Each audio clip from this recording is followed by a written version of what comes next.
Hey everyone, Jarrett Fuller here with the second episode in our summer of reruns. Today we are rebroadcasting my 2017 interview with Ellen Lupton, the designer, curator, writer, and teacher who likely needs no introduction for listeners of this show, other than the fact that Ellen also happened to be my thesis advisor when I was in graduate school.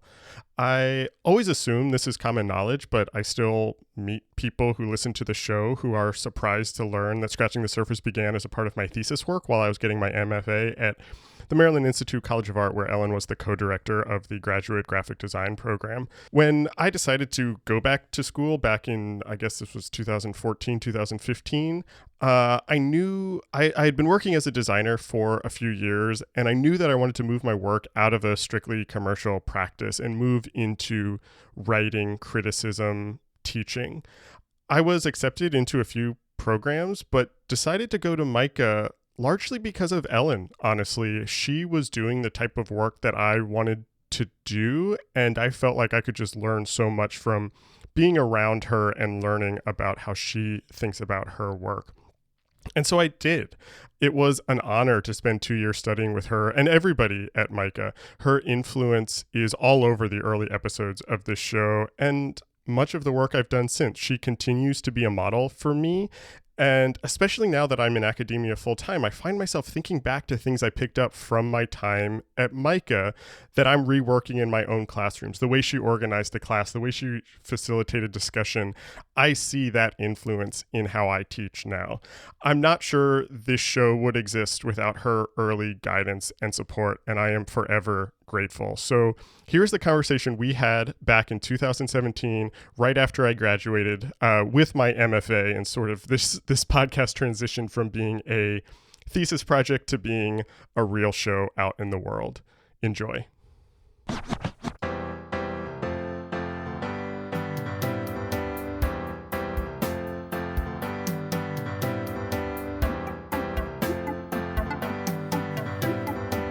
Hi, welcome to Scratching the Surface. I'm Jarrett Fuller, and this is my podcast about design criticism and practice. On this week's episode, I'm talking to Ellen Lupton, and it is the final episode in my June series interviewing the professors from MICA who have advised this thesis project. Ellen, of course, for designers, likely needs no introduction. She's a director of MICA's graduate graphic design program and the senior curator of contemporary design at Cooper Hewitt. She's also the author of some of the classic design books like Thinking with Type and Type on Screen, and co-author of the excellent Graphic Design: The New Basics with Jennifer Cole Phillips. For the last 2 years, Ellen has been my professor and advised my thesis project and this podcast. So a few days after graduation, I finally sit down with her to talk about her own work as a designer and writer and teacher and curator, how the design industry and discourse has changed over the course of her career, and how she thinks about her audience and writing for design in a way that's accessible and clear without oversimplifying it. When I decided I wanted to go to graduate school a few years ago, I had applied to a couple schools I was interested in and honestly wasn't sure where I wanted to go until I had a Skype interview with Ellen, where I felt like she immediately got what I was interested in and why I wanted to go back to school. And when I hung up from that call, I knew that MICA was where I wanted to study. And I think I definitely made the right choice. 2 years later, this experience has been everything that I wanted it to be. I was given tools to think about the intersection of design criticism and practice in my own career. I got to meet some incredibly talented students. And as you saw over the last few weeks, study with some very smart professors. And perhaps most importantly, I got to make a podcast for my thesis, and it's turned into this project that will continue past my graduation. And I'm just so thankful for everyone at MICA for the platform to start this, and I'm really excited to see where it goes next. It's so fun to get to talk to people who are doing the kind of work I'm interested in, and Ellen obviously very much fits that. And so I hope that you enjoy my conversation with the great Ellen Lupton.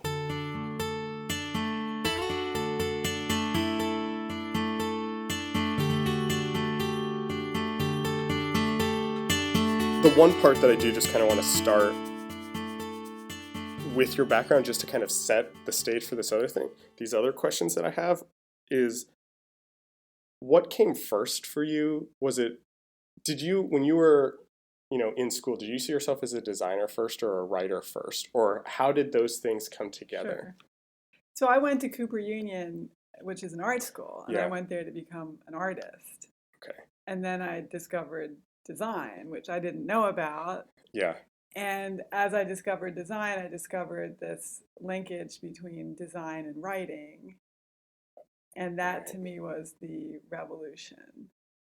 That typography in particular was this link between writing and visual art. And I come from a family that's all English professors. Oh, okay. Okay. And I have a sister who's a very, very gifted scholar of English literature, who's my identical twin sister. And we kind of made a deal in high school that she was the writer and the scholar, and I was the artist. Okay.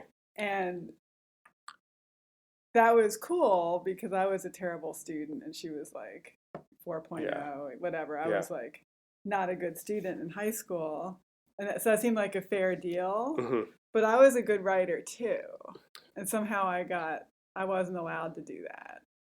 And when I discovered typography, it was suddenly a way for me to take charge of the thing that I wasn't supposed to be doing. And in fact, to take charge of the very content that she was exposing me to, which was critical theory. Right. So she was at Hopkins, and that was where like Jacques Derrida was first published in the US. It was like the hotbed of this literary criticism. And so she was exposing me to that.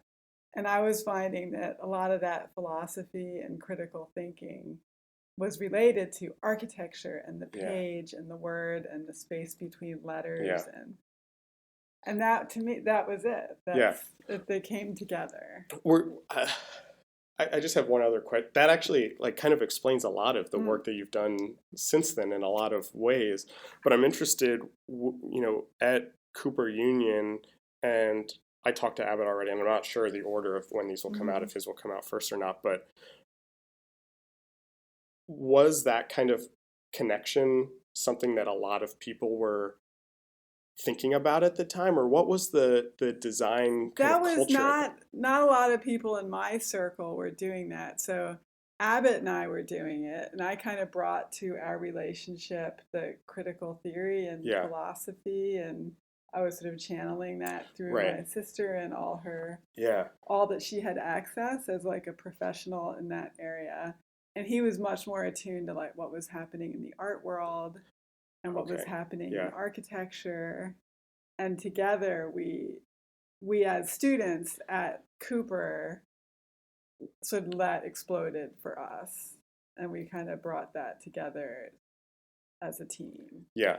And then so what's always been interesting to me about your work and your whole career is that that kind of very academic side and the critical theory side and the philosophy side has always been very much connected to making things.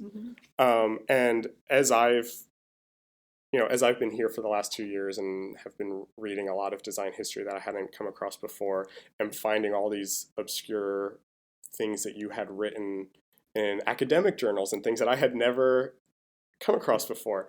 And so I'm interested in the evolution of your writing from something that's very academic to something that definitely appeals to a much more general audience. And I don't mean that judgmentally at all. No, I actually think that's a really good thing. Yeah, well, so a lot of those critical writers, I'm thinking especially of Foucault and Barthes and Baudrillard and Lyotard, they wrote in an kind of obscure manner, which was the fashion, but they were read by a very wide audience, especially Roland Barthes. He wrote for the newspaper. Yeah. So their work wasn't strictly academic. It was like reaching out beyond that to be what was called a public intellectual. And so that's really interesting to me. Okay. So when I was first starting to write, I really wanted to write like an academic, because that was modeled for me by my heroes, including my PhD mother and my PhD sister. And they modeled a kind of professional writing, but also opened me to this more critical, open view of what writing can be. So yeah, I kind of learned how to write academically, but I always wanted it to not be obscure. I always wanted people to understand it. And so the more I learned how to write, the more I became conscious of being more clear and more direct. So that was always something that you were interested in, was kind of making it something that was accessible to as wide an audience as possible. I always wanted to be accessible. Okay. Even though early on I did more kind of footnoted. I was in an art history PhD program for a while. I really had to write academic things, and I love that. I still read a lot of academic writing. I respect it a lot. So now I'm really committed to writing in the clearest way possible, and that's become, a philosophy of mine. Yeah. Do you? I'm curious about. This is a kind of two-part question. I'm curious of when you're writing, who your imagined readers are, and then the second part is, who are the people that buy your books? And the reason I asked that is that I found in doing these interviews, the people who seem to listen to this the most are people who are involved in education, whether it's students or professors, people who are in academia. Yeah. And, there are a lot of professional people listening also, but I find it interesting that still that's kind of the audience. And I'm curious if that's just kind of so a lot of my books are really written for emerging designers, which are students or young designers. A lot of people in the digital design realm who don't necessarily have the same formal education. Oh. So there's young people for books like Thinking on Type and Type on Screen and Graphic Design Thinking and The New Basics. These are not written for polish air. Right. They're written for people who want to get better at doing design. But then my museum books are, for, I'd say, a more intellectually elite. Okay. But they sell a lot fewer number of copies, too. So the museum books are more traditional, scholarly. Yeah. And luscious. They're not handbooks. They're more, they're museum books that have to be kind of elegant and formal and serious. I hadn't thought about this actually before, and so this is a question that I wasn't planning on asking, but you said you're not writing, this is not a book that's for polish air or something like that. What are the types of books that somebody like that, or even, I guess who's writing the books that are for somebody like you? The books that I read? Well, I just got this book, Fire Signs, A Semiotic Theory for Graphic Design. I've never heard of this. And I don't know. Is this new? Yeah, it just came out, so I got this from our library. I just read an incredible book by Mark Wigley and Beatrice Collier. Are We Human? Are We Human? I just read it too. Oh. That's fantastic. It's and that good. is incredible writing. Yeah. And it is scholarly. It has footnotes in the back, and it's all very professional. And I believe in that. I do footnote my work or include sources in some kind of system. I love that book so much. But that's a great book. So I read a lot of stuff like that is high level for people in the profession. Do you see, this is another question that I wasn't planning on asking you, but it's kind of connecting these last two questions. Do you see part of your job as a writer, as a curator, and as a educator to take that kind of high theory that's impenetrable in a lot of ways and kind of remold it or, communicate it in ways? That's what scholarship is that it draws on other writing. Yeah. And that as a curator, you need to be attending to what are designers doing in the field. Yeah. But also, what is the conversation? Like, what's going on and how to bring those things together into a story told through artifacts. Yeah, basically. Yeah. And so you might be reading scientific things as well as philosophy and design criticism, design journalism. And so you're not making something out of nothing. Right. And most writers are making something out of the stew of the contemporary moment. Yeah. I always think of like Malcolm Gladwell gets a bad rap for oversimplifying his story, taking a lot of science things and simplifying them down. And I read an interview with him once where he just kind of said, the scientist who did that study is not the audience for my books. And I actually think there's something nice about that idea of taking the stuff and giving it to another audience who otherwise wouldn't have seen it. And in a lot of ways, that's kind of what a lot of your books are like. I want designers to care about critical theory. Yeah. And about, neuroscience or Gestalt psychology, all these topics that relate to design, but need to be translated and made relevant and made into a story that we can all get. So how does that, the work of yours that I know the least amount is Cooper Hewitt and your curatorial work. And I've seen your shows and I know kind of the end product, but I don't know kind of your process there or what even your goals for kind of staging an exhibition are. And so I kind of have just those same questions I just asked you, but in a museum context, like who are you expecting to come see a show? In a museum, you have a very, very broad audience. So unlike somebody buying Thinking with Type, where I have a pretty clear idea what someone needs from a book with that title. In a museum, people are coming to be entertained. They're coming as journalists themselves or as expert audiences who want to be surprised and want to learn something new. They're coming as the companion of somebody who has a professional interest. And they're patiently standing there. And sometimes I put something in that I know is for the guy who's there with someone who came to see the ball gown. And this person might. That's always my girlfriend when I bring her to all the design shows that she doesn't care about. I don't know exactly how to ask this, but how do you kind of like think about collecting objects that will appeal to people at that whole level? How do you kind of bring those together so it's not dumbed down for the... Well, it's not the objects, but what you say about them. Oh. So the objects should have some interest to everyone. But how do you present them? How do you interpret them? How much depth do you support them with? Because some people want to read a lot and they want to know a lot of detail, and some people just really want to have a good experience that is intuitive just from walking through a space. And so it's a lot like writing a book, but you're creating something where you know that no one's going to look at every single thing.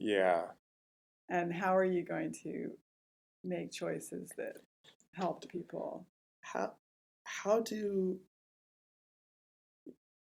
I've watched you over the last 2 years and how you kind of have this schedule of kind of when you're teaching and when you're writing and when you're doing museum things. And they're, these kind of designated times. But I'm interested in how those actually overlap and relate to each other.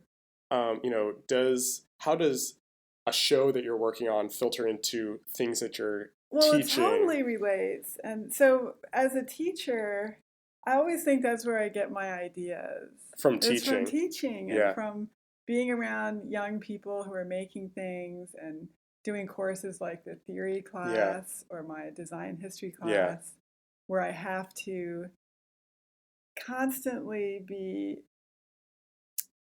delivering an accessible story about the avant-garde, about experience design, about neuroscience. Right. And that by engaging with that at the level of a college teacher allows me to then really bring that into my curating in a way that if I were only studying like objects and the origins of objects, as many curators have to because that's what their mission is.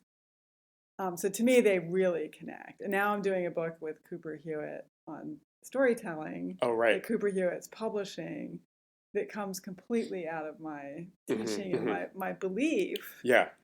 That designers have to deliver an experience to people. I have another weird question, and I'm sorry that I keep asking you these questions that I had not planned, but you're actually like bringing up a lot of things that I had not thought about before. When you're at like the very, very origins of curating a show, is it an object that comes first? Like, do you see something in the collection and think we're building something around this, or is there like an idea or a theory? My shows all start from an idea. I'm really not an object person. I love collaborating with people who are more so. So I've been doing shows with a younger curator at Cooper Hewitt, Andrea Lips. So we did the beauty show together, and now she's collaborating with me on a show called The Senses. And I love working with her because she brings her eye that sometimes I feel I don't have. But all my shows start with an idea. And that may be unusual. But I think that Walter Benjamin show at the Jewish Museum, I love seeing that as an example of curating. And that came with the idea. What if we took the Boulevard project and found examples of contemporary art that reflected those themes? And then you fill in the blank. So I love that. I think it's very brainy, and that's how I like to work. But different curators have very different impetus behind their work. How long? I have another two-part question. How long are you kind of thinking about an idea or a subject or a thing before it starts to turn into something? And then how do you know if it's, oh, this is a book, or this is a lecture, or this is a exhibition? Do you think about it in those terms? The lectures usually come first. And then they become, and it might be a lecture at MICA for our students, or it might be a public lecture. But the lectures are the kitchen for me. I mean, it's a huge part of my practice. I love studying the performance aspect, but also the content. And that's where it all starts for me. And then I write and do other things based on that. But the lectures are where I test it and discover. And then are there times where things will like, split off and it's like, oh, this is just a book. Or oh, this is gonna be a show. That's the key. So I started working on this storytelling project, and I realized that the most interesting part of it to me was the part about multisensory design. And so now that's a separate project. Oh, but those were originally it's still a chapter in the storytelling book. Oh, interesting. But it's the basis of this much bigger, huge exhibition at Cooper Hewitt with its own book that's more science-y and serious, whereas my storytelling book is very how-to and very fun and kind of humorous. I have one more question kind of just about you and your career, and then I want to step back and just talk about the profession at large for a little bit to kind of wrap things up. But something that's been very amazing to me watching you is how in all of your roles, you have to have your finger on the pulse of kind of the design zeitgeist at the moment.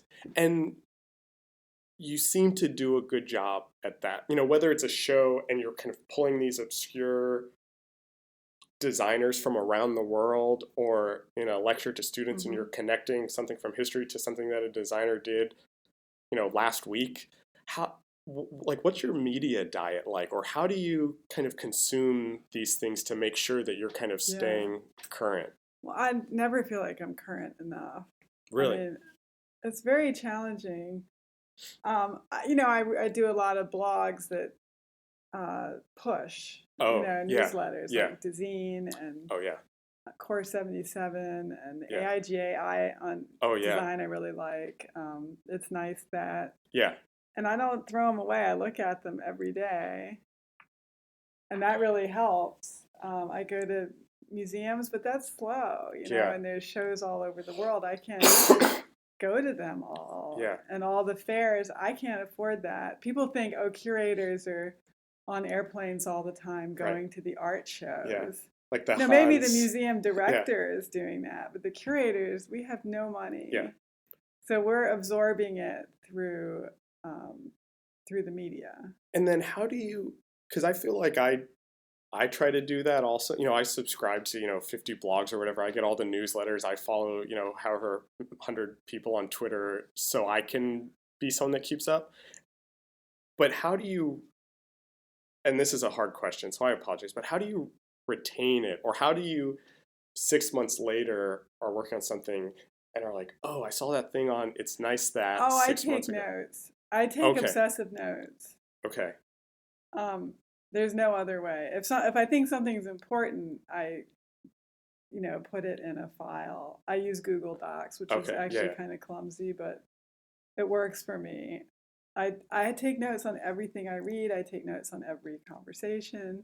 Okay. And you're foolish to think that you are going to remember anything if you don't write it down. And so by writing it down, then I can find it. And one of the things I'll do when I'm working on then writing is I'll reread my notes on a topic. And it's just amazing how much knowledge is in my notes. That's knowledge that I really worked on getting. Right. That wasn't, you weren't keeping in your head. Yeah, but that I worked to get. So I feel like I have legitimate to then write about it and incorporate it, of course, with sources and all that. It's very important to keep track of where you find everything. But that's really fun to go through and read your notes and go, oh, that connection. Yeah. Yeah. And then those notes feed into everything that you're doing. Those get added into a class talk. Or, it's like, oh, this gets quoted in a book or. Yeah, and it's all on Google Docs, so I can find it for any search topic. But I have, files on topics that are important to me, but it's all there, and it's great. I love that kind of stuff. Yeah, I mean, people use Evernote. Yeah. But that I happen to use Google Docs, and I find it pretty effective. Okay. I want to step back and I have a couple questions, just kind of general questions about kind of the design industry, design profession, design culture at large. And this podcast kind of like at its core is about design criticism, and that's kind of a loose word that I even feel like as I've been doing this maybe doesn't always feel right. Maybe design culture, design discourse has seemed I really much like more the idea of discourse. More interested in, more related to what I'm interested in, and that's exactly what I was going to ask you was how has the design discourse changed over the course of your career? So you mentioned kind of being in college and having that interest in critical theory, and there wasn't a lot of people talking about it. And then, I don't know why I'm answering this question for you. And then in the 90s, there was this kind of big interest in it for a while. And now, the New York Times publishes stories on, Dubai having a new typeface or, that a company like redesigns a logo. How, as somebody who's kind of worked through all of that, how have you, and has been a part of that discourse the whole time, how have you felt like it's changed? Yeah, well, it's gotten much broader. Yeah, so the 90s was really exciting with emigre and all the debates and arguments and a sense of tension and the whole designer as author. And all those things were very exciting to be part of and to participate in. And then the internet, that conversation sort of went away, and the visuals that went with it sort of went out of fashion. But now, it's become more of a public, more accessible. The design field has expanded so much, the whole user experience and interaction design. It's like some of it I don't even know, like, is that design?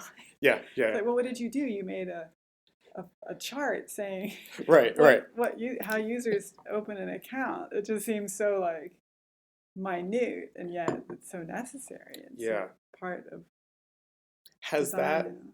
Has that kind of opening of the discourse changed your work or how you think about your work at all? Absolutely. Yeah. I mean, I think one of the fundamental, the whole notion of the experience economy is, to me, very important and a big part of my thinking about the 21st century. And what that is really the notion that everything we encounter with over time.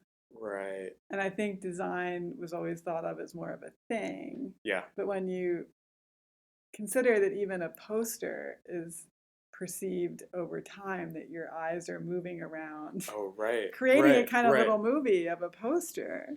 You never take in the whole thing at once. Our vision is just in constant motion. And so that element of time is very connected to digital media, and the way we actually interact with anything is temporal and experiential. Yeah. Does it change how you think about kind of what you're going to write about or what kind of show you're going to put on, because there's just this consciousness that people are just aware of it now? Absolutely. So my storytelling book is really going to be a great book for people in user experience, because it's about this dimension of time and different models and paradigms. Is it a circle? Is it a triangle? Is it a square? Like, how are you going to diagram the experience of time in a project? I think it's super interesting. That's really interesting. And it goes beyond design as like choosing fonts and more about this temporal experience. I like that a lot. And then my exhibition about the senses is called The Senses: Design Beyond Vision. And it's about the haptic and the audio and the texture and the body. And that really takes you beyond the static object and into an experience over time. I have two questions again, and they're kind of related. You talked about how exciting that the 90s were. And I've talked about this with a lot of people, and I've talked to a lot of immigrant people, and anyone who has listened to a half dozen of these episodes has heard me say this. So, it's probably getting annoying, but I try really hard not to look at that era with, kind of rose tinted glasses as this kind of amazing time. Yeah. Okay. Do you think that's possible again, or do you think that type of really rich, deep discourse around graphic design is possible in 2017? Well, it's probably happening with digital media. I feel like there was a lot maybe 5 years ago about the nature of publishing, and different models for how a publication could be organized. It was the social book and the open book and participatory media. I think it is. I think there is a really interesting. That's a good point, because that's something that's actually come up in a lot of the other interviews that I've done. That and we were just saying it. There's more people talking about design than ever before. The difference is that it's just scattered. It's everywhere. There isn't a immigrant or these kind of central places where people can go to kind of get that. I'm very curious. This is a question that I've asked everybody that I've talked to. What are the kind of issues or the topics or the subjects that you think are important for designers to be discussing or to be a part of the contemporary design discourse or contemporary design criticism? What are the things that are being overlooked right now that we should be talking about and writing about and thinking about? Well, I'm really interested in design for inclusion, and that can mean for disabilities. It can mean socioeconomic, globalism, broader use of language. So I think that's super interesting. I think that book, Ruben Pater's book, The Politics of Design, really gets at a pulse of a different way of looking at design as not so Eurocentric. So I think that's really important, really interesting. Of course, sustainability is extremely important. and has so many implications for designers. Transparency, surveillance, all that I think is very important. The truth, the relationship that designers have to telling the truth is of great urgency. There's so many things for us to touch upon. Yeah. I feel like that's just been the recurring theme. What has ended up becoming the recurring theme of these interviews is that the design discourse can't, as important as it is for us to be talking about colors and typography and layout, we can't end it there. We have to be talking about all that stuff behind it and in front of it too. And often that's the stuff that, kind of goes missing in the discourse. My last question is hopefully an easy one, but I'm interested in who are the writers or designers or curators or even, books that have really kind of influenced you and shaped how you think about all of these things, or the people you keep turning back to. Well, Mark Wigley and Beatrice Colomina, who are my generation, continue and have for my whole career. I've always watched their work. So they're top of my list of brilliant. And I love, Ruben Pater's book as, and less in depth, but a really nice statement of what can be. So they're kind of on two poles, What else? I'm a big fan of Johanna Drucker, who's also my generation. Michael Rock, of course. I'm trying to think of people who are younger. Yeah, well, I was going to add so that. Ruben Pater.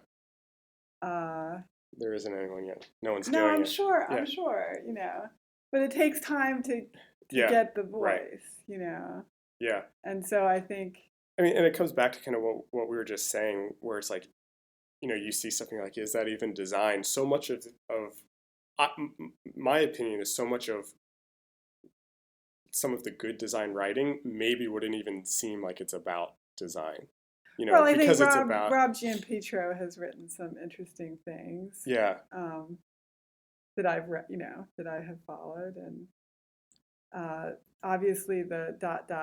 Yeah. Oh, right. Yeah. That's very high level, very difficult, dense material. David Reinford. Incredible. So that's younger people, very ambitious writing. And like Manuel Lima, who writes about information design. Oh, I don't think I know. He's fantastic. I don't think of him so much as a writer as someone who has curated and made sense of information graphics. Oh, okay. Incredible. And he writes well. But it's about pulling together the story of the history and the future, everything. Manuel Lima. Okay. Amazing. Ellen, thank you so much for doing this. I'm so glad that we finally got to sit down and do this. Nice. And thank you. I obviously didn't want you to be like the first person that I talked to, because you were also, like the advisor for this project. So thank you. Well, it was very nice. For this, and then just also like thank you for like these last 2 years and for help. Like your fingerprints are all over this project in different ways, and so I think it's a better project because of you and because I was here. So thank you so much. Thank you. It's amazing what you've done, and I know you'll do more. This episode was recorded on May 22nd, 2017 in Baltimore, Maryland. Our theme music is by Andy Borgasani. We're on Twitter and Instagram at Surface Podcast. You can find us on Apple Podcasts and SoundCloud and at scratchingthesurface.fm. Thanks for listening.